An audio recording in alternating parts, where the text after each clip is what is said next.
So Alicia, the first question that I have for folks whenever I give them a reading is, have they ever had a reading before? I've never had a reading before. Never had a professional reading before. I've had friends that dabble and have pulled cards for me, but that's it. Okay. The next piece of this is, do you know what the runes are? I do know like a basic overview of what runes are. I'm not familiar with like the actual symbols, like of each individual symbol or anything. Cool. So I got into this work about 3 years ago because my lovely husband got me a DNA test. Prior to this DNA test, I was just a dude who liked scary movies and would read Stephen King. Now, this September, we'll have been together 11 years. Prior to us being together, he was into Reiki and shamanism, herbalism. Prior to my DNA test, I was just like, you know, babe, you're talking about spirits, just don't talk about them in front of people, so people don't think you're too crazy. Yourself, yeah. Right, exactly. Funny how things end up for us. Right. So I took this DNA test. Now, my grandmother, all the way over to the left, she lived in Lyman, and she had family that came from Canada, so she just called herself a stinking Frenchman.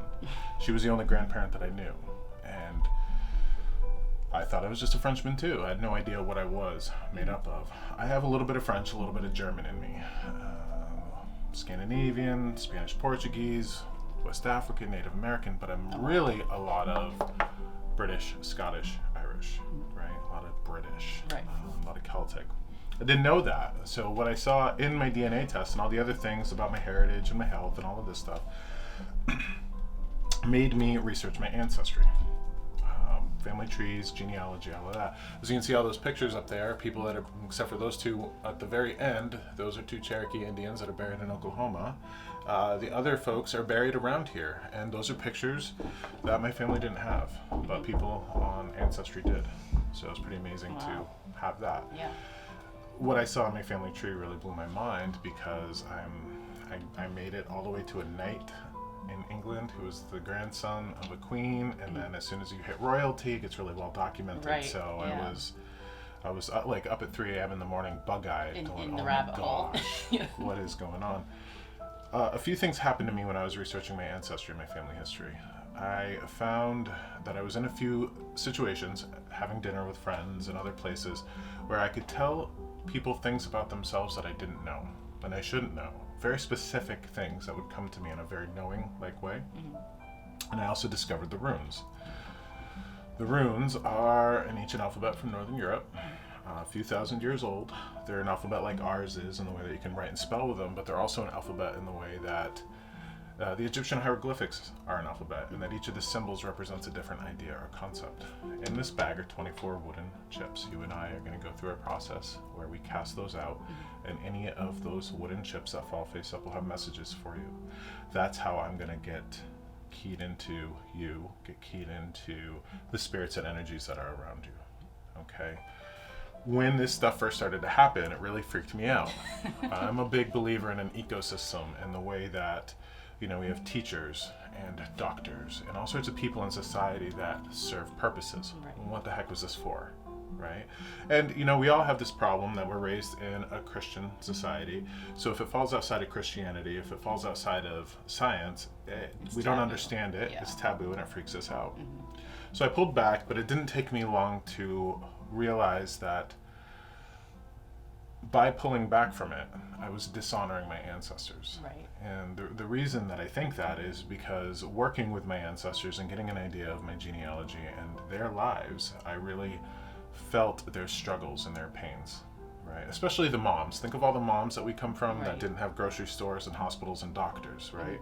So for me to get to this day, to not give back to the world around me, to just be a selfish, lazy jerk, I would have dishonored everything that they ever went through. Right. It's a lot of generational pain that is perpetuated. Right, and I'm not about that. Right. So I'm not going to do that. So I decided to embrace it and run towards it as much as I could. I found that it's not just abilities, it's gifts. Whether they come from the universe or the spirit world or my ancestors or all of them, it's a gift. And it's a gift to bring people clarity, connection, and direction. So those are my three biggest things. It's very important for me to say my intention for your reading, as everybody else's reading, to bring you connection to the spirits and energies around you, clarity and direction, right? Where am I in life? Where am I going? How am I going to get there, right? The spirits and energies around you, as around most people, want to see you happy and healthy, whole, loved, and loving. Right. And if there's anything in your life that you're doing, or anything in your life that's happening to you that's causing that, they'll see this as an opportunity to come through and say, hey, listen, this is what's going on, this is wrong.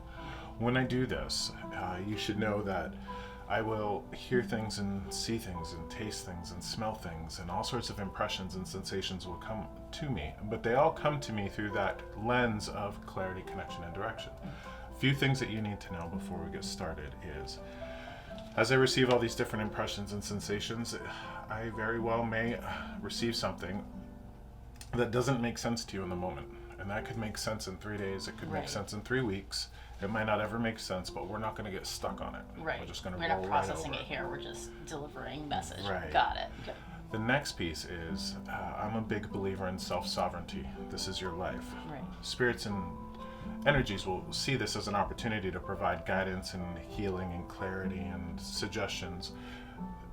But if they come through with something, like if grandma comes through and says, stop eating donuts, this is your life. All right. You can have the donut. You can have the donut. Right. You just have to acknowledge that grandma sees something about those donuts that's bad for you. Right. But again, this is your life, so treat grandma just like we're here. Right. Just because she's closer to divinity does not make her divinity. She's not God, Right. goddess. So any of those suggestions or anything that come through are not a prescription There's suggestions. from divinity. Yeah. All right, they're suggestions, and that's it. Cool. So the next piece is, Alicia, what's your middle name? Marie. Marie. Is Mitchell your maiden name? Mitchell is my maiden name. Okay. Yep. You don't have a married name or anything No, right now? no, So I'm Alicia I'm Marie a modern Mitchell. woman. I kept my name. Cool. Alicia Marie Mitchell. That's who you are. Yep. Okay. What's your mother's maiden name? Escoto. Escoto. Oh, de Escoto. De Escoto. Okay. So on a spiritual level, you are Alicia Marie Mitchell de Escoto, Okay. because we're identified by our mother's maiden names. Okay. So, Alicia Marie Mitchell de Escoto, I'm going to hand you this bag of runes. And what I'd like you to do is I just want you to blow gently into the bag. And just pinch it closed with one hand, give it a good shake and shuffle, and then you're going to pass it back to me. Okay. And then we're going to go from there.